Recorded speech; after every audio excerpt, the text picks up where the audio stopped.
ඔයත් කොටස් වෙළඳපොලේ ආයෝජනයක් කරනවා නම් ඔයා දැනගන්න ඕන දෙයක් තමයි මෙන්න මේ ෆන්ඩමෙන්ටල් ඇනාලිසිස් කියන්නේ. ඉතින් කාගේවත් කියන තොරතුරු මත පදනම් වෙලා කොටස් වෙළඳපොලේ ගනුදෙනු කරනවට වඩා ඔන්න ඔයාලට මේ ෆන්ඩමෙන්ටල් ඇනාලිසිස් කරන්න රේෂියෝස් 20ක් අරගෙන ආවා. ඉතින් මම කුමාර කරුණාරත්න අපි යමු වීඩියෝ එකට. ඉතින් විශේෂයෙන්ම කියන්න රේෂියෝ ඇනාලිසිස් එකේදී මේකේ කරුණු කිහිපයක් ගැන අපි කතා කරනවා. පළවෙනි එක තමයි ඔයා ක්වොලිටි එකේ එහෙම නැත්නම් යම් සමාගමක ආයෝජනය කරනකොට රේෂියෝ ඇනලයිස් කරද්දී ඒ සමාගමයට ක්වොලිටි එක මනින්න පුළුවන් විශේෂයෙන් මෙන්න මේ ROE, ROA, operating profit margin, net profit margin, EPS growth එක දිහාම බලලා. ඉතින් මේ හැම රේෂියෝ එකක් මම ඔයාලට ඉස්සරහදී කතා කරන්න යනවා. ඉතින් ask whether the business is becoming better or weaken over time කියන එක කියන්නේ සමාගමක ක්වොලිටි එක හදද්දී අනිවාර්යයෙන්ම මේ සමාගම සැරෙන් සැරේ කාලෙන් කාලෙට මේක හොඳ දියුණුවක් තියනවද කියන මෙන්න මේ රේෂියෝ ආරවට බලා ගන්න පුළුවන් වෙයි. ඒ වගේමයි සමාගමේව ආයෝජනය කරන එක වගේ ආයෝජනයේ සේෆ්ටි එක වට බලා ගන්න පුළුවන් වෙන්න ඕන. මොකද සමාගම වැඩි කාලයක් තියනවද මේ සමාගම ගොඩ කාලයක් වගේ ආයෝජනය කරපු සමාගම තියෙයිද විශේෂයෙන්ම long term investment වලදී මේ සමාගමේ equity debt to equity කොහමද, interest coverage එක කොහමද, current ratio කොහමද, quick ratio කොහමද කියන මෙන්න මේ කාරණා ටික ඔක්කොම අපි කතා කරමු. ඒ වගේම ආයෝජනයක් කරනවා නම් වැදගත්ම දේ තමයි කොහොමද මේ සමාගම වැලියු කරන්නේ කියන එක. වැලුවේෂන් එක තමයි වැදගත් වෙන්නේ. ඉතින් ඔයා ආයෝජනය කිරීමේදී ඔයාගේ බයින් සහ සෙලින් තීරණය කිරීමේදී ඒ සමාගමේ මාකට් ප්‍රයිස් එක කීයද, ඒ වගේම ඔයා විසින් තක්සේරු කරන වැලියු එක කීයද මේක අත්‍යවශ්‍යම කාරණයක් වෙනවා. ඉතින් මේ සඳහා ඔයාට PE, PBV, PEG, dividend yield, free cash flow මේ ඔක්කොම ටික අපි ඉස්සරහදී කතා කරමු. හොඳට මතක තියාගන්න ඕන රූල් ඔෆ් තම්බ් එක තමයි මේ කාරණා ටික නැතුව මෙන්න මේ ආයෝජනයන් කරන්න යන්න එපා. use 5-year trends when possible. අවමෝෂණ අවුරුදු 5කවත් මම මේ කතා කරන්න යන රේෂියෝස් ටික ඇනලයිස් කරලා බලන්න ඕන. compare with sector peers හැම වෙලෙම රේෂියෝ එකක් ගණනය කිරීමේදී ඒ රේෂියෝ එක දිහා විතරක් බලලා තීරණය කරන්න බෑ. ඒ සෙක්ටර් එකේ තියෙන අනිත් කම්පැනිස් ඒ හා සමානවල තියෙන රේෂියෝස් ටිකක් බලන්න. ඒකලා හොඳම සමාගම වලට තෝරගන්න පුළුවන්. මම ඔයාලට අන්තිමේදී චෙක් ලිස්ට් එකකුත් දෙන්න. check whether earnings are backed by cash flow. cash flow කියන එක තමයි අනිවාර්යයෙන්ම සමාගමක වැදගත්ම කාරණා. ඉතින් cash flow කොහොමද කියන එකත් අනිවාර්යයෙන්ම ඇනලයිස් කරලා බලන්න ඕන. read both annual and interim reports. ඉතින් interim reports වලට quarterly නිකුත් කරනවා. ඔයාලට annual report එක අවුරුද්දකට සැරයක් ගන්න පුළුවන්. මේ හැම එකක්ම අනිවාර්යයෙන්ම බලන්න ඕන. What makes a ratio good? ratio එකක් good කියලා කියන්නේ කොහොමද? There is rarely a universal best number. ඉතින් මේකෙදි මම කතා කරන ratios ඇවිල්ලා එක රේෂියෝ එකක් විතරක් ඔයාලට පාවිච්චි කරන්න බෑ. මේ රේෂියෝ 20ම ආශ්‍රයෙන් වා Excel එකකට දාගෙන මේවා කැල්කියුලේට් කරලා මේ වගේ රේෂියෝස් හොඳම සමාගමේ ආයෝජනය කරොත් ඔයාලට ලොකු ලාභයක් අනිවාර්යයෙන්ම ගන්න පුළුවන් වෙයි. ඉතින් මේ රේෂියෝස් ගණනය කිරීමේදී සහ ආයෝජනය කිරීමේදී ගොඩක් කට්ටිය කරන වැරද්දක් තමයි buying because PE is low without checking earnings quality. ගොඩක් දෙනේ PE රේෂියෝ එක දිහා විතරයි බලන්නේ. ඉතින් PE එක දිහා විතරක් බලලා මේ රේෂියෝස් ඇනලයිස් කරලා ඔයාලට මේක කරන්න බෑ. මේ රේෂියෝස් 20ම ඔයා පාවිච්චි කරොත් ඔයාගේ ආයෝජනය අනිවාර්යයෙන්ම සක්සස් වෙන්න තියෙන chance එක වැඩි. buying high dividend deal. ගොඩක් දෙනෙක් dividend deal එක වැඩි කයි තමයි ගොඩක් දෙනෙක් මිලදී ගැනීම සඳහා බලන්නේ. ඒ සම්බන්ධයෙන් මම ඉස්සරහදී වල විශේෂයෙන්ම කතා කරන්නේ. ගොඩක් දෙනෙක් ණය සම්බන්ධයෙන් ගණනය කිරීමේදී නොසලකා හරිනවා. ඒ cash flow එක නොසලකා හරිනවා. මේවා සම්බන්ධයෙන් අපි ඉස්සරහදී කතා කරමු. decision track, quality, safety, valuation, efficiency, growth, cash flow කියන මේ ඔක්කොම ටික එකතු කරලා මේ ratios ටික අපි ගණනය කරන විදිය බලමු. ඉතින් මේකෙදි මේ කියන රේෂියෝස් ටික මම කොටස් 8ක් යටතේ කතා කරනවා. විශේෂයෙන්ම වැලුවේෂන් එකක් ඔයා කරනවා නම් ඔයාලට වැදගත් වෙනවා PE, PBV සහ PEG කියන රේෂියෝ තුන ඔයාලට පාවිච්චි කරන්න පුළුවන්. ඔයයි සමාගමේ ප්‍රොෆිටබිලිටි එක ඇනලයිස් කරනවා නම් EPS, ROE, ROA, gross profit margin, operating profit margin සහ net profit margin ඔයාලට වැදගත් වෙයි. ඔයා dividend දිහා බලලා ඔයා dividend වැඩිපුර ගන්න සමාගමක ආයෝජනය කරනවා නම් dividend yield එකයි dividend payout එකයි ඔයාලට වැදගත් වෙනවා. leverage එහෙම නැත්නම් ණය දිහා බලලා එහෙම නැත්නම් සමාගම ලොකු කාලයක් long term investment එකදී අනිවාර්යයෙන්ම debt to equity සහ interest coverage එක වඩා වැදගත් වෙනවා. ඒ සමාගමේ liquidity එක ද්‍රවශීලතාවයෙන් බලන්නේ වලට current ratio සහ quick ratio කියන දෙක අදාළ වෙනවා. efficiency ratio සමාගමේ කොච්චර විදිහට වත්කම් පාවිච්චි කරනවද හොඳට කියන එක asset turnover සහ inventory turnover සහ receivable turnover එකෙන් පාවිච්චි කරන්න පුළුවන්. growth එක ගත්තොත් එහෙම සමාගමේ වර්ධනය growth rate එක mastering කරන්න පුළුවන්. cash flow එක වලට free cash flow එක හරහා ගණනය කරන්න පුළුවන්. ඉතින් මෙන්න මේ කියන කාරණා ටික ඔක්කොම ටික ඔයාලට ඉස්සරහ වීඩියෝ එකේදී ඔයාලට බලාපොරොත්තු වෙන්න පුළුවන්. ඉතින් one ratio is never enough. හොඳට මතක තියාගන්න ඕන අනිවාර්යයෙන්ම ratios මේ තියෙන අපේ පළවෙනි රේෂියෝ එක අනුපාතේ PE රේෂියෝ එක නැත්නම් මේකට කියනවා ප්‍රයිස් earning ratio කියලා. ඉතින් මේක විශේෂයෙන්ම ගත්තොත් එහෙනම් මේකේ market price per share එක වල ෆෝමියුලා එක විදිහට තියෙන්නේ මෙන්න මේ market price per share බෙදන්න ඕන earning per share එකෙන් EPS එකෙන්. ඉතින් market price per share එක වලට කොටස් වලින් පොළ සයිට් එකට ගියොත් හොයා ගන්න පුළුවන්. EPS එක වලට අදාළ මූල්‍ය ප්‍රකාශනවල ආදායම් ප්‍රකාශයට පල්ලෙහෙන් පෙන්වන earning per share එක කීයද කියන එක අවුරුද්දේ EPS එක කීයද කියන එක. ඉතින් මේ සම්බන්ධව වැඩි දුර ඉස්සරහදී කතා කරමු බලන්න. ඒක හස්වෙන් ඔයාලට මෙන්න මේ PE ratio එක ගණනය කරන්න පුළුවන්. මොකක්ද මේකෙන් අදහස් කරන්නේ? ඉතින් මේකෙන් පෙන්වන්නේ shows how much investors are paying for ₹1 for current earning. ඔයාට රුපියලක ආයෝජනයක් ඔයා කළොත් earning එකක් ඔයාට ලබන්න ඔයා කීයක් ගෙවන්න ඕනද? PE එක එහෙම නැත්නම් ඔයා earnings වගේ කී ගුණයක් ඔයා ගෙවන්න ඕනද කියන එක තමයි වැදගත් වෙනවා. නැත්නම් සරලව කියනවා නම් ඔයාට මේ earnings මේක සමාගමේ ආයෝජනය කළොත් කොච්චර කාලයක් යයිද මේකෙන් earnings වලින් මේකේ return එක ගන්න. Best use with other ratios not alone. ඉතින් තනියම මේක පාවිච්චි කරන්න බෑ අපිට. How to use for decisions. Use to judge valuation. ඉතින් මම කතා කරා මේක valuation ratio එකක් විදියට ඔයාලට මේක පාවිච්චි කරන්න පුළුවන් කියලා. ඉතින් ඔයාලට ඒ හා සමානව ඒ සමාගමේ මේ අතීත PE ratios ටික ගණනය කරන්න පුළුවන් පහුගිය අවුරුදු වල PE එකත් එක්ක සාපේක්ෂව මේක දැන් over value වෙලාද under value වෙලාද තියෙන්නේ කියලා. ඉතින් පහුගිය අපිට මේ අවුරුද්දේ තියෙන දැනට තියෙන 8යි නම් PE ratio එක. සමහර ගිය අවුරුදු වල තිබුණේ ඇවිල්ලා රුපියල් 4ට වගේ නා. එහෙනම් දැනට ඒක over value වෙලා කියලා හිතන්න පුළුවන්. ඉතින් ඊට අමතරව sector peers එක අනිවාර්යෙන් බලන්න ඕනේ. ඒ කියන්නේ sector එකේ ratios එක උදාහරණයක් විදිහට ඔයා commercial bank එකේ PE ratio එක ගණනය කරනවා නම් අනෙකුත් බැංකුවලත් එක්ක PE එක ගණනය කරලා බලන්න commercial bank එකේ PE එක වැඩිද අඩුයිද කියන එක බලන්න ඕනේ. ඒ වගේම expected growth එකත් මේකෙදි වැදගත් වෙනවා. ඉතින් මේකෙදි there is no single best PE. ඉතින් හොඳ PE එක මේකයි කියලා විශේෂයෙන් කියන්න බෑ. හැබැයි කොළඹ කොටස් වෙනදපලේ PE එක මේනොට 10 11 4 වගේ ප්‍රමාණයක තියෙනවා. ඉතින් PE ratio එක ඇවිල්ලා market PE එකත් එක්කත් ඔයාලට compare කරන්න පුළුවන්. Direction guide. A falling PE is good only if earnings are stable or improving. PE එක අඩු වෙනකොට හොඳයි කියලා කියනවා. ඉතින් PE එක අඩු වෙන හැම වෙලාවෙම මේක හොඳයි කියලා කියන්න බෑ. හැම වෙලේම මතක තියාගන්න PE ratio දී earnings හැම වෙලේම වැඩි වෙනවද කියන එක improve වෙනවද කියන එක අනිවාර්යෙන් බලන්න ඕන. Rising PE is acceptable only if quality and growth rate are improving. ඉතින් සමාගමේ සමහර සමාගම් වල තියෙනවා ඉල්ලුම වැඩි වෙනකොට PE ratio එකත් වැඩි වෙනවා. ඉතින් ඒ PE ratio එක මත පදනම් වෙලා මේක නිසා තීරණය කරන්න යන්න එපා. green flag එකක් විදිහට වල දෙන්න පුළුවන් low or fair PE, stable earning, strong cash flow කියන මේ සහ solid dividend කියන මේ ඔක්කොම ටික තියෙනවා නම් මේ සමාගම ගොඩක් හොඳයි කියලා කියන්න පුළුවන් අපිට. මම කලින් වගේ හැම වෙලේම මේ ratios විතරක් ඔයා පාවිච්චි කරන්න එපා. එක ratio එකක් විතරක්. red flag එක තමයි low PE caused by collapsing earnings, weak cash flow or business or decline. ඒක නිසා PE එක ගොඩක් පල්ලෙහාට එනවා නම් ගොඩක් පරිස්සමෙන් බලන්න ඕන. සමහරට negative PE තියෙනවා නම් ඔයා අනිවාර්යයෙන් මේ වගේ සමාගම් වල ආයෝජනය කිරීමේදී ගොඩක් පරිස්සම් වෙන්න ඕන. අපි ළඟට යමු මෙන්න මේ EPS එක එහෙම නැත්නම් earning per share කියන එක ගණනය කරන්න කොටසක ඉපීම කියන එක profit attributable to ordinary shareholders එහෙම නැත්නම් අපි කියනවා profit after tax එක හරි කමන PAT කියලා කියනවා. මේ PAT එක බෙදුවොත් එහෙම ඒ සමාගමේ තියෙන සම්පූර්ණ නිකුත් කරපු කොටස් වලින් number of shares වලින් මේ EPS එක ගණනය කරන්න පුළුවන්. ඒකට ඔයාලට manual EPS එක ගණනය කරන්න අවශ්‍ය වෙන්නේ නැහැ. ඔයාලට කොළඹ කොටස් වලින් පොලිට ගියොත් එහෙම ඒකේ reports වලට ගියොත් එහෙම මේ report එකේ අදාළව ආයෝජනය කරන සමාගමේ ආදායම් ප්‍රකාශය නැත්නම් P&L එකට යට පෙන්නනවා EPS එක කීයද කියලා ඔයාලට ගණනය කරන්න අවශ්‍යතාවයක් එන්නේ නැහැ. මේකෙන් අදහස් කරන්නේ මේකෙන් කියන්නේ shows how much profit the company earns for each year. එක කොටසකට රුපියල් කීයක ඉපයීමක් ගන්න පුළුවන්ද කියන එක තමයි EPS එකෙන් ගණනය කරන්නේ. Best use with other ratios ඉතින් not alone. ඉතින් මේක තනියෙන් පාවිච්චි කරන්නේ නැහැ අපි. ඉතින් මේක කොහොමද ඔයාගේ තීරණ ගැනීම සඳහා පාවිච්චි කරන්නේ? Track EPS trend over several years. Consistent growth often support long-term share price appreciation. EPS එක පහුගිය අවුරුදු 10ම බලන්න. පහුගිය අවුරුදු 10දී EPS එක එන්න වැඩි වෙනවා නම් ඒ සමාගම ගොඩක් හොඳයි. Ideal benchmark එක තමයි no ideal number by itself. Higher and rising EPS is generally positive. ඉතින් EPS එක වැඩි වෙන සමාගම් වල තමයි ආයෝජනයක් කරන්න ඕන. Direction guide එක විදිහට දෙන්න පුළුවන්. EPS going up is usually good. EPS going down can signal weak profitability or dilution. ඒක නිසා EPS එක එන්න අඩු වෙනවා සමාගම් වල ආයෝජනය කරන්නේ නැතුව හොඳ සමාගම් වල EPS එක එන්න වැඩි වෙන සමාගම් වල ආයෝජනය කරන්න. Green flag එකක් විදිහට දෙනවා recurring EPS growth from core operations not only from one-off gains.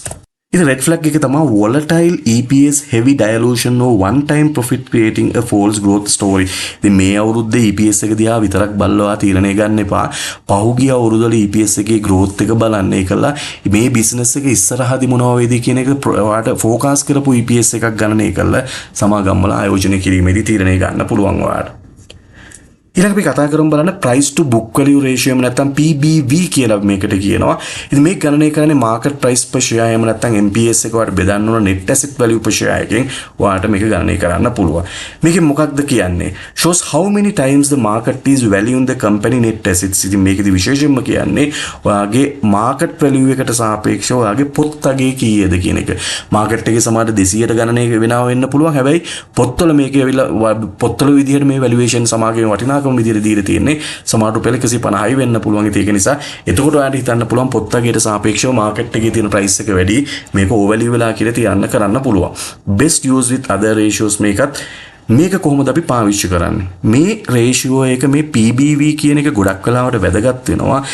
Banks වල හරි ෆයිනෑන්ස් කම්පැනිස් වල හරි ඉන්ෂුරන්ස් වල හරි ඇසෙට් හෙවි ෆර්ම්ස් වල ආයෝජනය කරනවා නම් ඔයාලට මේ valuation method එකක් විදියට මෙන්න මේ price to book value එක පාවිච්චි කරන්න පුළුවන්. මේක less useful alone for brand heavy business. ඉතින් brand එක විතරක් දැන් pick me විතර වගේ ගත්තොත් මේ කට්ටියගේ assets නැහැ. ඉතින් ඔයාලට ඒක net book value එක දිහා බලලා ඉවරවට මේවා ආයෝජනය කරන්න බෑ ඔයාලට.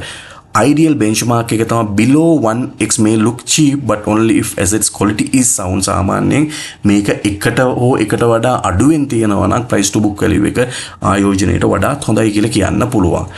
Falling PB may create value opportunities if fundamentals are in a rising PB needs strong ROE and growth. හොඳට මතක තියාගන්න මේ PBV එක පල්ලයට එනවා නම් හොඳයි. ඔයාලට ඒ කියන්නේ ආයෝජනයේදී market price set එක බලනකොට ඔයාලට එකට වඩා අඩු ගාණක් එනකොට හොඳයි.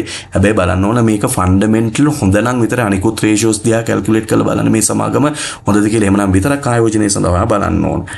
ඉතින් green flag එක තමයි reasonable PB together with strong ROE. ROE එකයි PBV එකයි දෙකම හොඳ නම් ඔයාලට ඔන්න ආයෝජන තීරණ ගන්න පුළුවන්. හැබැයි red flag එක තමයි low PBV ඇවිල්ලා තියෙන්නේ asset ව්‍යාපාරය එහෙම නැත්නම් වත්කම් වල එන්න ඇවිල්ලා අවුලක් නම් තියෙන්නේ. ණය ප්‍රාග්ධනයේ වැඩි වෙනවා නම් එන්න මේ සමාගයේ efficiency එක එන්න අඩු වෙනවා නම් profit එක අඩු වෙනවා නම් අන්න ටිකක් පරිස්සම් වෙන්න ඕන. PBV එක අඩු වුණා කියලා ආයෝජනය කරන්න යන්නේ නැහැ අපි. ඊට පස්සේ අපි කතා කරමු ROE එහෙම නැත්නම් මේකට කියනවා return on equity කියලා. ඉතින් ROE ගණනය කිරීම කරන්නේ net profit එක බෙදන්න ඕන අපි shareholders ලගේ equity එකෙන්. ඔයාලට මේ ROE එක ගණනය කරන්න පුළුවන්. එහෙම නැත්නම් ඔයාලට profit after tax එක කියන එක බෙදන්න ඕනවා. ඒ සමාගමේ තියෙන equity එකෙන් equity කියලා කියන්නේ සමාගමේ stated capital එකයි reserves වලයි දෙකේ එකතුවෙන් බෙදුවොත් එහෙම ඔයාලට මේ ROE එක ගණනය කරන්න පුළුවන්. ඉතින් මේකේදී අනිවාර්යයෙන් මේ සමාගමේ තියෙන efficiency එක management කොහොමද ඇවිල්ලා වත්කම් ඇවිල්ලා ව්‍යාපාරයේ ලාභය සඳහා පාවිච්චි කරේ කියන කාරණා මත මේක ගණනය කරන්න පුළුවන්. මේකත් අනිකුත් ratios එක්ක වල පාවිච්චි කරන්න පුළුවන්. ඉතින් කොහොමද මේක තීරණ ගැනීම සඳහා පාවිච්චි කරන්නේ? One of the most important quality ratios works specially well together with price to book value. මම කලින් කිව්වා වගේ ROE එකයි PBV එකයි දෙකම එකතු කරලා හැදුවොත් එහෙම ඔයාලට හොඳ ආයෝජන තීරණයක් ගන්න පුළුවන්. සාමාන්‍යයෙන් ඇවිල්ලා benchmark එක විදිහට දෙන්න පුළුවන් 115 හෝ ඊට වඩා වැඩි නම් return on equity එකේ සමාගමේ ආයෝජනය හොඳයි කියලා කියන්න පුළුවන්. ROE is rising is වල direction guide එකක් දෙන්න පුළුවන්. return on equity එක ඇවිල්ලා ROE is rising is generally good. falling ROE is usually signal weak. ඉතින් ROE එක පහුගිය අවුරුදු ටිකේ බලන්නවා. ඒ එක අවුරුදු වල ROE එක return on equity එක එන්න වැඩි වෙනවා නම් ඒක සමාගමේ ආයෝජනයට හොඳයි. හැබැයි එන්න අඩු වෙනවා නම් ඒ සමාගමේ ආයෝජනයට එච්චර හොඳ නැහැ. ඉතින් ඔයාලට net profit එක වාට ආදායම් ප්‍රකාශය හරහා ගන්න පුළුවන්. ඔයාලට මේ සමාගමේ shareholders equity කියන එක ඇවිල්ලා ශේෂ පත්‍රයට ගිහලා equity එක හරහා ගන්න පුළුවන්. ඉතින් මම ඊට කලින් ගණනය කරා කොහොමද balance sheet එකක් කියවන්නේ, කොහොමද ඊට අමතරව ආදායම් ප්‍රකාශයක් කියවන්නේ. ඔයාලට ගිහලා channel එකේ ගිහලා බලන්න පුළුවන්. ඒ වගේම channel එක subscribe කරලා තියාගන්න මේවා වීඩියෝ ඔයා ගාවටම ගෙන්න ගන්න. ඉතින් green flag එකක් විදියට දෙන්න පුළුවන් high and stable ROE supported by quality earnings, good margins and prudent leverage. ඉතින් ඔය ටික ඔක්කොම තියෙනවා නම් return on equity එක හොඳයි කියලා කියනවා. red flag එක තමයි artificially high ROE caused by excessive debt or shrinking equity. එක නිසා මේ ROE එක වැඩි කියන එකම විතරක් පදනම් කරගන්න එපා. බලන්නේ කට්ටිය කොහොමද debt එක කොහොමද ණය එහෙම වැඩිද කියන එකත් පොඩ්ඩක් පරිස්සමෙන් බලන්න ඕන. return on asset ROA මේක අපි ගණනය කරන්නේ net profit එක ආදායම් ප්‍රකාශයෙන් ගන්න net profit එක බෙදන්න ඕනේ. ඒ සමාගමේ තියෙන මුළු වත්කම් වලින් බෙදන්න ඕනේ. ඉතින් balance sheet එකම රීඩ් කරන විදිහ බලන්න පුළුවන් ඔයාලට. ඉතින් මේක ඇවිල්ලා අදහස් කරන්නේ කොච්චර සමාගමේ ඉන්න කළමනාකාරයෝ යාළගේ තියෙන වත්කම් efficiency විදියට ඇවිල්ලා ලාභ ගන්න පාවිච්චි කරාද කියන එක. මේකත් අනිකුත් රේෂියෝත් එක්ක වඩා පාවිච්චි කරන්න පුළුවන්. මේක තීරණ ගැනීමේදී වඩා පාවිච්චි කරන්න පුළුවන්. important for comparing asset heavy companies මං කිව්වා බැංක් වල finance companies වල වගේ and specially useful in banking වල තමයි විශේෂයෙන් මේක ගොඩක් වැදගත් වෙන return on asset එක වලට බැංකුවක් analyze කරනකොට ගොඩක් වෙලාවට පාවිච්චි කරන්න පුළුවන්. ideal higher is better but compare within the same sector. ඉතින් මේක සාමාන්‍යයෙන් ROA එක වැඩි නම් ගොඩක් හොඳයි කියලා කියනවා. හැබැයි වාගේ sector එකේ අනිකුත් companies එක්කත් මේක අනිවාර්යයෙන්ම හොයලා බලන්න. direction guide එක තමයි return on asset එකෙන් එන්න වැඩි වෙනවා නම් හොඳයි, return on asset එකෙන් එන්න අඩු වෙනවා නම් ඒ සමාගම එච්චර හොඳ සමාගමක් නෙවෙයි. ROE improving while assets are also growing productively. ඒක නිසා return on asset වැඩි වෙන සමාගම් ආයෝජනයට ගොඩක් හොඳයි. ඒ වගේම red flag එක තමයි large asset base with poor returns. ඉතින් asset එක වැඩි වුණා කියලා එකට ටික return ටිකත් analyze කරලා බලන්න net profit margin, operating profit margin same, profit not keeping pace with asset growth. ඉතින් asset එකේ growth එකත් එක්කම සමහරට profit වැඩි වෙන්නේ නැත්නම් ඒ වගේ සමාගම් වල ආයෝජනය කරන එක පොඩි red flag එකක් විදියට හඳුනා ගන්න පුළුවන්. ඉතින් ගොඩක් දෙනෙක් කැමති එකක් නෙමෙන්න මේ dividend yield එක ලාභාංශ ඵලදාව කියන එක තමයි අපි කතා කරන්නේ. ඉතින් dividend yield ගණනය කරන්නේ annual dividend per share එක market price per share එකෙන් බෙදුවට පස්සේ ඒ කියන්නේ ඔයාලට ගණනය කරන්න පුළුවන් dividend per share කියන එක ඔයාලට ගණනය කරන්නට අවශ්‍ය වෙන්නේ නැහැ. සමාගම් වල මූල්‍ය ප්‍රකාශ නිකුත් කරනකොට ආදායම් ප්‍රකාශය පල්ලෙහා පේනවනේ dividend එක කීයක් ගෙවනවද කියන එක. මේක බෙදන්න බලන්න දැනට current market price එකට ඔයාලට බලන්න පුළුවන් dividend yield එක ලාභාංශ ඵලදාව කීයද කියන එක. ඉතින් හැම වෙලේම current market latest market price එක තමයි මේ ගණනය කිරීම සඳහා ඔයා පාවිච්චි කරන්න. අපි හිතමු ළඟදී නිකුත් කරපු මූල්‍ය ප්‍රකාශන දිහා බලමු. අපි හිතමු සම්පත් බැංකුවේ ආයෝජනය කරන රුපියල් 10ක් ඔයාට ලාභාංශ ගෙවුවා නම් අද වෙනකොට අවිල සම්පත් බැංකුවේ මේ වෙනකොට කොටසක මිලේ රුපියල් 150 නම් එහෙනම් 10 බෙදීම 150 තමයි අපි dividend yield එක විදියට සලකන්නේ. ඉතින් මේකෙදි කියන්නේ විශේෂයෙන්ම සමාගමේ annual cash return එකේ කොච්චර ප්‍රමාණයක් එහෙම නැත්නම් dividends විදියට එයාලගේ shareholdersලට ගෙවුවද කියන එක තමයි විශේෂයෙන්ම මේකේ සලකා බලන්න. ඉතින් මේක හොඳයි කියලා කියන investors-ලට හැබැයි dividend yield එක ගොඩක් වැඩි කියලාම හැමදාම හොඳයි කියලා කියන්න බෑ. මේකෙදි හොඳයි කියලා කියන්න විශේෂයෙන් පුළුවන් ඔයාලට පහුගිය අවුරුදු වල dividend yield එකත් එක්ක compare කරනකොට ඒ සමාගමේ පහුගිය අවුරුදු වලට සාපේක්ෂව dividend එක එන්න වැඩි කරගෙන තියෙනවා නම් ඒ සමාගම් වල ආයෝජනය වඩාත් හොඳයි කියලා කියනවා. ඉතින් මේකේ benchmark එකක් විදිහට ගත්තොත් no fixed ideal stable and sustainable yield is better than a very high but risky yield. ඉතින් හොඳට මතක තියාගන්න ගොඩක් දෙනෙක් කරගන්න වැරද්දක් තමයි මේ dividend yield එක ගණනය කිරීමේදී ගොඩක් වෙලාවට ගොඩක් කටි ආයෝජන තීරණ ගන්නවා වැඩිම dividend yield එකක් දෙන සමාගම් වල ආයෝජනය කරන්න. ඉතින් ඒක එච්චර හොඳ දෙයක් නෙවෙයි. මොකද සමාගම සම්පූර්ණ ප්‍රමාණයෙම කොටස් හිමියන්ට බෙදලා දෙනවා කියලා කියන්නේ සමාගමේ සමාල්ලාවට ඒක එච්චර අනාගතය ගැන ලොකු බලපෑමක් තියෙන්න පුළුවන්. ඒක නිසා dividend yield එක වැඩි එක් සමාගම් හොයනවට වඩා ඔයාට පහුගිය අවුරුදු වල හැම අවුරුද්දකම වගේ dividend දීලා තියෙන ඒ වගේමයි වැඩි dividend එක එන්න වැඩි කරගෙන තියෙන dividend yield එක වැඩි වෙන්න අවශ්‍යතාවයක් නැහැ. හැබැයි ගෙවන dividend එක එන්න වැඩි කරලා තියෙනවා නම් ඒ සමාගම ආයෝජනය වඩාත් හොඳයි කියලා කියන්න පුළුවන්. strong free cash flow එකක් තමයි green flags විදියට තියෙන්නේ. ඒ වගේමයි stable earnings, reliable dividend history එකක් තියෙන සමාගම් වල ආයෝජනය කරනවා නම් dividend yield එක වැඩි සමාගම් වල ආයෝජනය කරාට කමක් නැහැ. ඉතින් මේක red flag එක තමයි very high yield caused by a falling share price or unstable distribution. ඒක නිසා මම කලින් කිව්වා වගේ dividend yield එක දිහා විතරක් බලලා තීරණය ගන්න එපා. මොකද ඒක high risk එකක් වෙන්න පුළුවන් නිසා.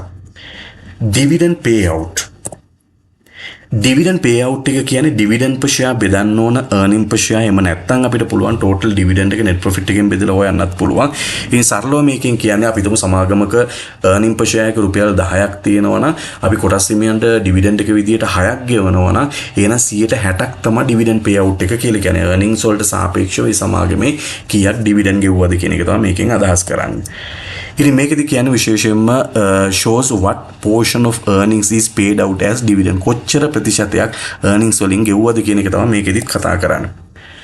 ඉතින් මේක අපිට පාවිච්චි කරන්න පුළුවන් use to test whether the dividend policy is sustainable and how much profit is retained for growth. ඒක නිසා dividend payout ratio එක සාමාන්‍යයෙන් 140 164 වගේ තියෙනවා නම් හොඳයි. ගොඩක් වෙලාවට 140 150 වගේ තියෙනවා නම් හොඳයි. එකකින් අදහස් කරන්නේ shareholdersලට 150ක් විතර ගෙවනවා.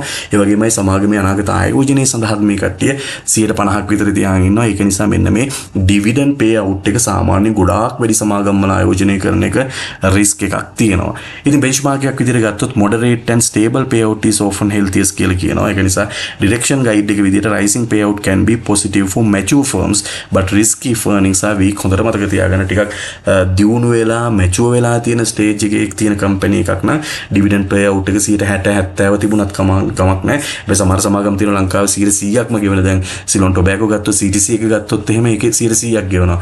ලංකා lubricants එකත් ගත්තොත් ඒකත් ඇවිල්ලා 100%ක් විතර මේ කට්ටිය ගොඩක් කරන්නේ 180ක් විතර ගෙවනවා. ඉතින් මේ foreign ownerships තියෙන සමාගම් විශේෂයෙන්ම මේ කට්ටිය ලාභේ එයාලගේ රටට අරයි යන්නේ මේ dividend payout එක වැඩි ප්‍රමාණයක් තියෙනවා. ඒ සමාගම් වල වලට බලලා ආයෝජනය කරන්න පුළුවන්. ආයෝජනයේ තීරණය කිරීමේදී පරිස්සමෙන් හැබැයි dividend payout ratio එක වැඩි කියලා විතරක්ම ආයෝජනය කරන්න එපා. අනිත් සමාගම් වල ආයෝජනයත් මේ කතා කරපු ratios උත් අනිවාර්යයෙන්ම සලකා බලන්න ඕන.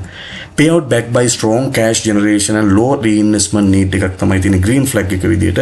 අපිට red flag එක විදියට සලකන්න පුළුවන් high payout within weak cash flow. ඉතින් payout එක වා වැඩි කරලා තියෙනවා නම් cash flow එක දුර්වල වෙලා තියෙන වෙලාවක ඒක එච්චර හොඳ සමාගමක් විදියට සලකන්න බෑ අපිට. ගොඩක් දෙනෙක් බලන තවත් එකක් තමයි debt to equity ratio.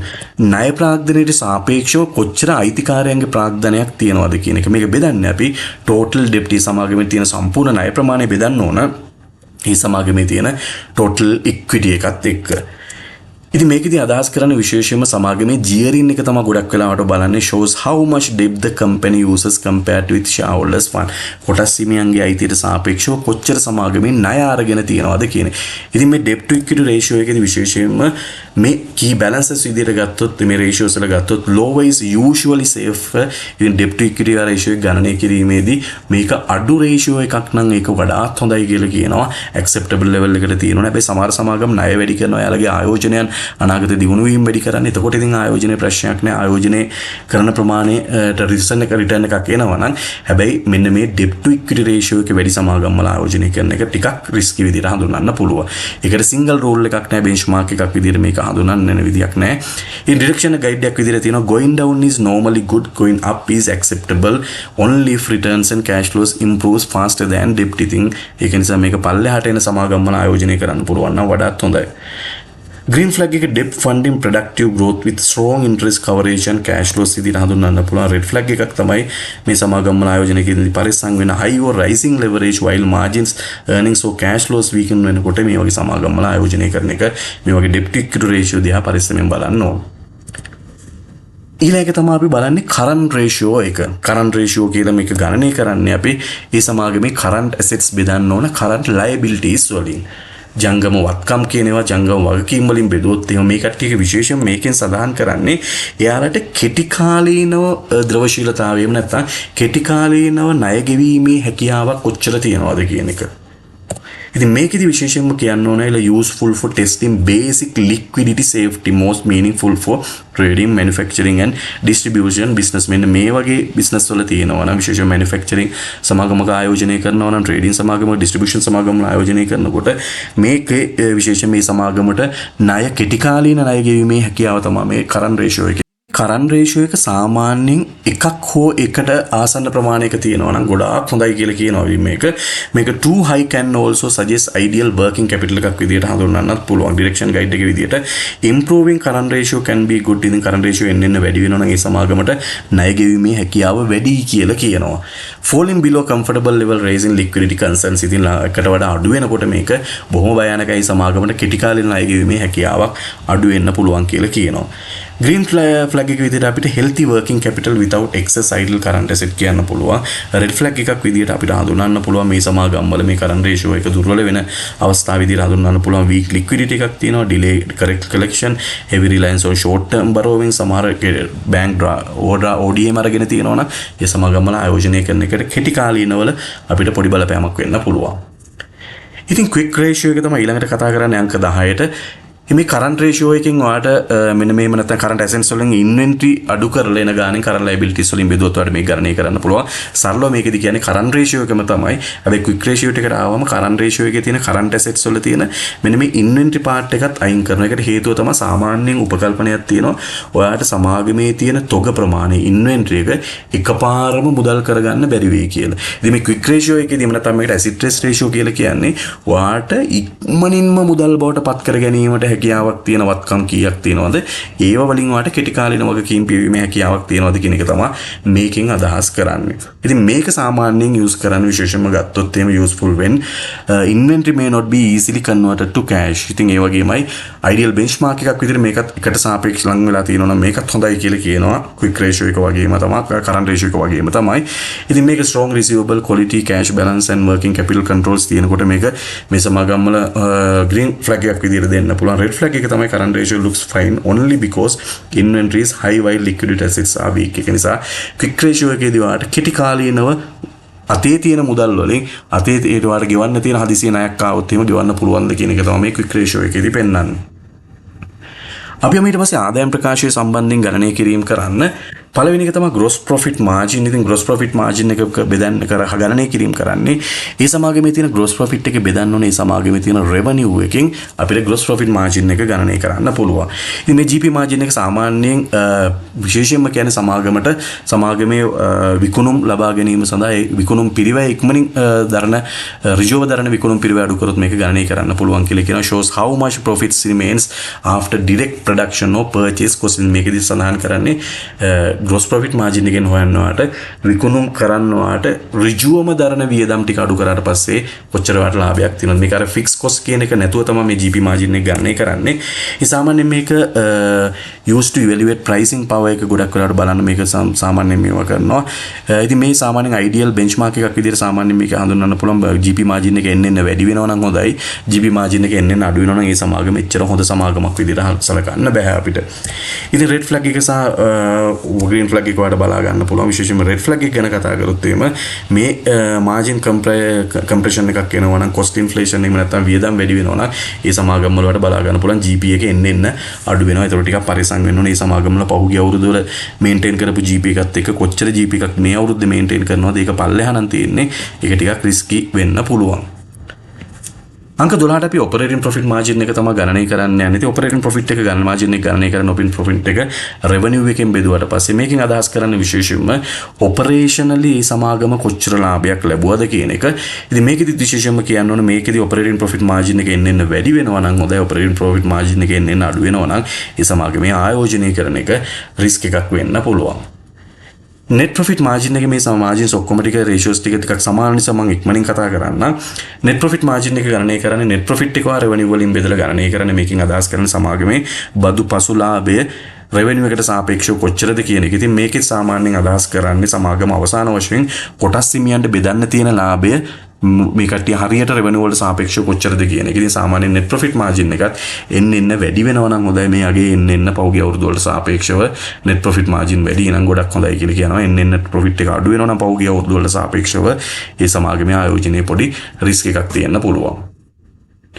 interest coverage ratio. ඉතින් මේකෙදි කතා කරන්නේ සමාගමට එයාලට ඇවිල්ලා ණය ගෙවීමේ හැකියාවක් තියනවාද? ඒ කියන්නේ එයාලගේ profit එකෙන් ණය ගෙවීමේ හැකියාවක් තියනවාද? මේක අපි ගණනය කරන්නේ EBIT එක බෙදන්න ඕන ඒ සමාගමේ තියෙන finance cost එකෙන්. ඉතින් විශේෂයෙන්ම සමාගමක් ඇවිල්ලා long term ආයෝජනය කරන කට්ටියට සමාගමේ ණය වැඩි වෙනකොට පොඩි ගැටලුවක් වෙන්න පුළුවන්. ඒ සමාගමට ඇත්තටම එයාලට ලැබෙන ලාභයෙන් මේ කට්ටියට ණය ගෙවීමේ හැකියාව, පොලිය ගෙවීමේ හැකියාවක් තියනවාද කියන එක. ඉතින් මේක හරහාම interest coverage ratio එක හරහා ගණනය කරන්න පුළුවන්. ඉතින් essential when debt levels are material සමාගමක debt ණය වැඩි වෙන සමාගම් වල ආයෝජනයේදී අනිවාර්යයෙන්ම interest coverage ratio එක අනිවාර්යයෙන්ම ගණනය කරන්න ඕන. ඉතින් මේක leverage එක manageable ද නැද්ද කියන එක මේක බලන්න ඕන. Above 3x is usually more comfortable. Above 5x gives stronger safety. ඉතින් සාමාන්‍යයෙන් මේ interest coverage ratio එක 3x නම් ගොඩක් හොඳයි. 5x නම් තවත් හොඳයි. හැබැයි ටිකක් අඩු වෙනකොට ටිකක් පරිස්සමෙන් ඉන්න. මොකද ඒතකොට සමාගමට ණය ගෙවීමේ හැකියාව අඩු වෙන නිසා. asset to turnover ratio මේවත් ඉතින් ලාභදායී ratios විදිහට හඳුන්වන්න පුළුවන් විශේෂයෙන්ම එයාලගේ තියෙන වත්කම් වලින් කොච්චර මේ කට්ටිය turnover එකක් එහෙම නැත්නම් revenue එකක් generate කරනවද කියන එක. ඒ revenue බෙදුවොත් එහෙම වාගේ total assets වලින් මේක ගණනය කරන්න පුළුවන්. ඉතින් මේකෙදි විශේෂයෙන්ම efficiency එක තමයි ගණනය කරන්නේ සමාගම කොච්චර පහුගිය අවුරුදු වල efficiency එක maintain කරනවද කියන එකට බලා ගන්න පුළුවන් මේ සමාගමේ revenue එක total assets වලින් බෙදුවොත් එහෙම. මේකෙත් asset to turnover ratio එක එන්න වැඩි වෙනවා නම් හොඳයි වාට මේක අඩු වෙනකොට ටිකක් පරිස්සම් වෙන්න ඕන. inventory turnover ratio මේකෙන් අදහස් කරන්නේ සමාගමේ තියෙන තොගය විකුණුම් බවට පත් වූ වාර ගණන සාමාන්‍යයෙන් cost of sales එක average inventory එකෙන් බෙදුවොත් එහෙම වාට මේක ගණනය කරන්න පුළුවන්. cost of sale කියන එකට income statement එක හරහා ගන්න පුළුවන්. average inventory කියලා කියන ආරම්භක තොගේ සහ අවසාන තොගේ දෙකෙන් බෙදලා එන ගාන එහෙම නැත්නම් වාට balance sheet එකේ තියෙන inventory එක මේකෙන් ගණනය කිරීමට ගත්තත් කිසිම ගැටලුවක් නැහැ. මේකෙදිත් ඔයාලට පෙන්වන්නේ inventory එක කොච්චර දුරට එහෙම නැත්නම් සමාගමේ inventory තොගේ කියන එක සමාගම විකුණුම් බවට පත් කරගාද කියන එක. ඉතින් මේක වැඩි වෙන තරමට සාමාන්‍යයෙන් හොඳයි කියලා කියනවා. අඩු වෙනකොට පොඩ්ඩක් risk එකක් තියෙනවා කියලා කියනවා. ඉතින් විශේෂයෙන් manufacturing, trading, retail සහ distribution business analyze කරනවා නම් මේක අනිවාර්යයෙන්ම inventory turnover ratio එක වාට ගණනය කරන්න පුළුවන්.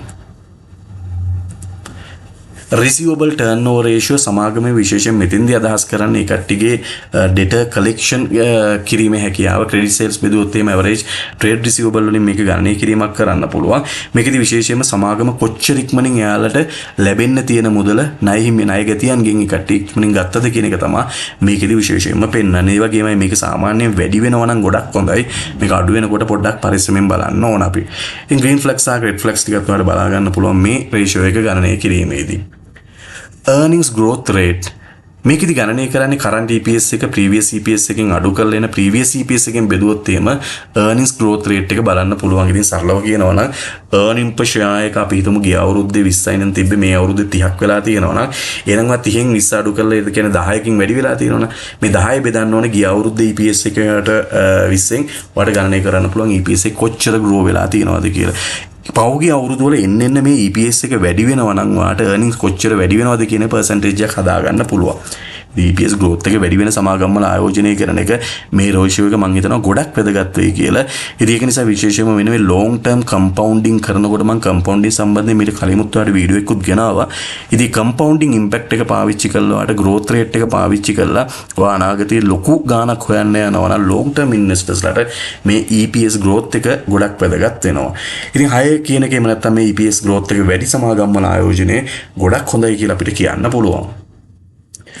PEG ratio එක ඊළඟ එක අපි මේකෙදිත් ගොඩක් වෙලාවට බලන එකක් මේ PEG ratio එක PE to growth ratio එක තමයි විශේෂයෙන්ම බලන්නේ. ඉතින් මේක ගණනය කිරීම කරන්නේ PE ratio එක earnings growth rate එකෙන් බෙදුවොත් මේක ගණනය කිරීම වට කරන්න පුළුවන්. ඉතින් මේ PEG ratio එකෙන් විශේෂයෙන්ම කියනවා PE එක දිහා විතරක් බලලා තීරණය කරන්න එපා. PE එක කොච්චර grow වෙනවද කියන එක මත පදනම් වෙලා තමයි PEG ratio එක ගණනය කිරීම කරන්නේ.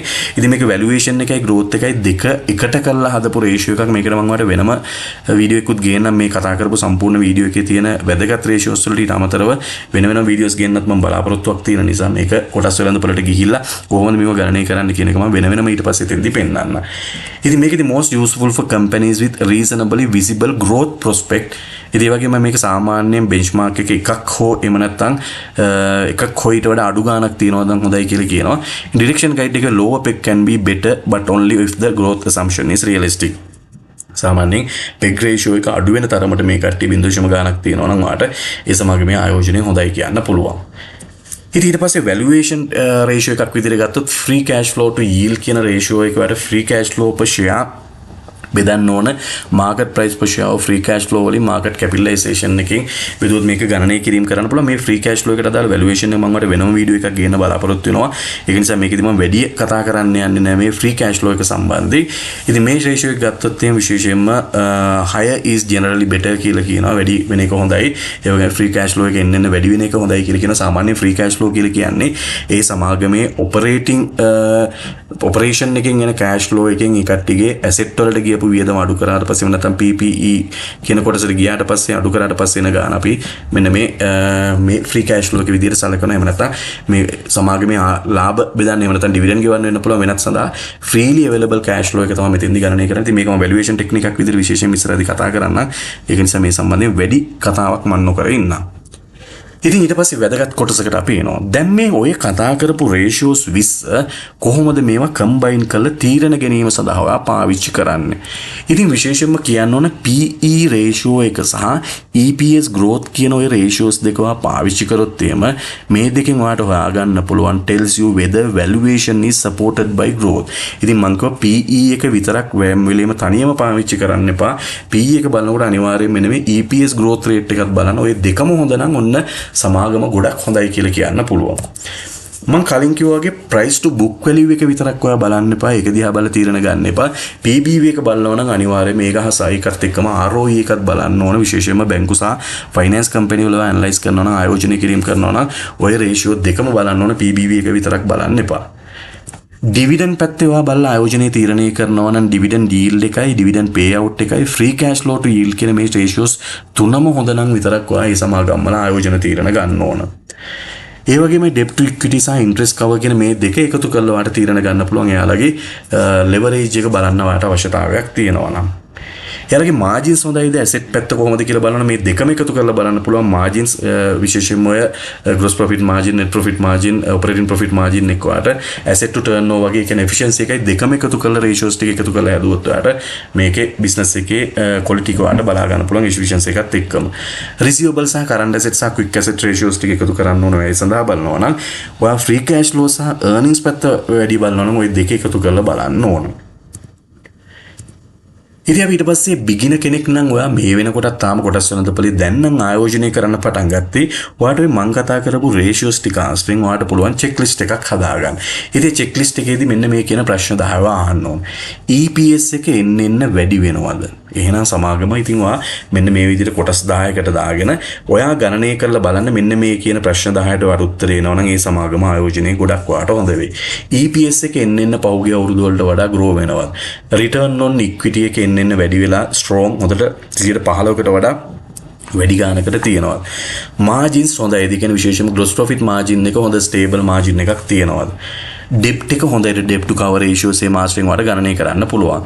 Can it cover interest comfortably? Are receivable and inventory under control? Is the dividend sustainable? Dividend yield එක වැඩි කියලා විතරක් ආයෝජනය කරන්නේ නැහැ අපි. dividend ඒ කට්ටිය පහුගිය අවුරුදු කිහිපෙම dividend ගෙවලා තියෙනවද? dividend payout එක 140-50 වගේ තියෙනවද? ඒ වගේම dividend yield එකත් මේ කට්ටිය හොඳද කියන එක ඔක්කොම මත පදනම් වෙලා තමයි තීරණය කරන්නේ. Is valuation reasonable? මේ කට්ටිය ඔය valuation PE ratio එක PEG ratio එක වෙන්න පුළුවන්. ඒ වාස්තෙන් ඔයා PBV ratio වෙන්න පුළුවන්. ඒ වාස්තෙන් ඔයාට valuation එක හොඳද කියන එකත් බලන්න පුළුවන්. Is cash flow supported profits? Cash flow එකයි profit එකයි දෙකම compare කරලා බලන්න ඕන. Do I understand the business? වැදගත්ම දේ ඔය ratios වලටත් එක්කම වැදගත්ම දේ ඔයාට business එක තේරෙනවද කියලා බලන්න ඕන. ඔයා කොටස් වෙනදපලේ ආයෝජනය කිරීමේදී අනිවාර්යයෙන්ම වැදගත් වෙන දෙයක් තමයි මෙන්න මේ business එක තේරෙන්නේ නැත්නම් ඒ සමාගම වල ආයෝජනය කරන්නේදී පරිස්සම් වෙන්න ඕන. මේ සමාගමක ඇවිල්ලා හොඳ sign විදියට අපි හඳුන්වන්න පුළුවන් ඒ කට්ටියගේ profitability එක වැඩි වෙනවා නම්, leverage එකේ කට්ටිය control නම්, healthy liquidity එකක් තියෙනවා නම්, cash flow හොඳයි නම්, valuation හොඳයි නම් ආයෝජන තීරණය කරන්න පුළුවන්. හැබැයි පරිස්සම් වෙන්න එහෙම නැත්නම් ඔයා දැනටත් ආයෝජනය කරලා තියෙනවා නම් අයින් වෙන්න පුළුවන්. මෙන්න මේ කියන warnings තියෙනවා නම් low PE because earnings are weak. ඉතින් PE එක අඩු වෙලා තියෙන්නේ earnings අඩු නිසා නම් අය සමාගම් වල ආයෝජනය කරන එක වට risky. High dividend with poor cash flow. සමාගම් ලාභාංශ ගෙවනවා dividend yield එක 10-15 තියෙනවා. හැබැයි cash flow එක සමානලාට negative cash flow එක දිහා බැලුවාම ඒකට ගිහලා බලන්න පුළුවන් channel එකේ කොහොමද මේ cash flow income statement balance sheet එක analyze කරන්න කියලා. Debt rising faster than profit. ඉතින් debt එක එන්න වැඩි වෙනවා නම් ලාභයටත් වඩා ඒක ඇවිල්ලා warning sign එකක්. Receivable low inventory piling up, one off gains boosting results මේ වගේ දේවල් පරිස්සම් වෙන්න ඕන. ඉතින් අවසාන වශයෙන් කියන්න ඕන මේ ratios වලදී ratio is එකෙන් කියන්නේ ඔයාලට fundamental analysis එකේ ඉන signal එකක් තමයි දෙන්නේ. මේක අන්තිම අවසාන එකක් වෙන්න විදියක් නෑ ඔයාලට.